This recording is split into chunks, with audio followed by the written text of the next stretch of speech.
Riru niritanyitwo kurekereria kana already ni kwa ihinda riri nirikoretwo rirekereirie itua rĩario rĩgiĩ cira wa watho wa kigina wa mwaka 2023 kanjo ya acirithania atatu iria mamurirwo ni mucirithania munene Martha Koome arini hamwe na acirithania David Majanja, Christine Mioli na Lawrence Mugabi nio matanyitwo kurekereria itua riri. Watho uyu wa kigina wahitukirio ni bunge tariki 22 mweri wa 6 mwaka uyu na ugikirwo kirore ni President William Ruto tariki 23 mweri wa 6 mwaka uyu. No inde igoti tugiru rikirugamia kurutithio wira kwa watho uyu kurumirira cira uria wahanditwo ni Senator wa Busia Okia Omtata gatagate ka agi 6 magitetia kurutithio wira kwa watho uyu.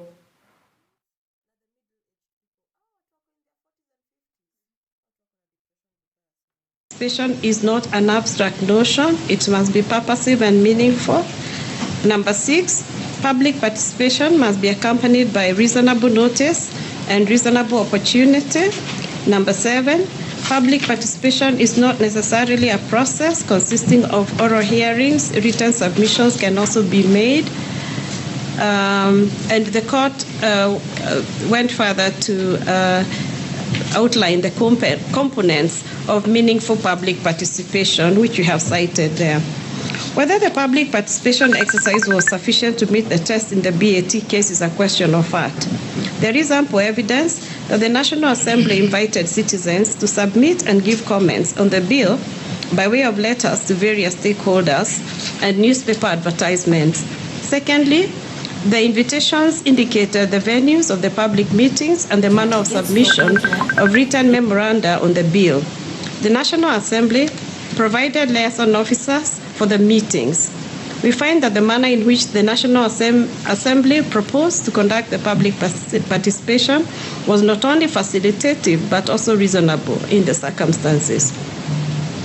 Further, we do find that the public participation exercise was real and not illusory or cosmetic, because in response to the invitations, various members of the public and stakeholders gave their views and comments, which were received by the committee. From the matrix of stakeholder comments and memoranda exhibited by the respondents, the views of the stakeholders and members of the public were considered, as some proposals were adopted while others were rejected.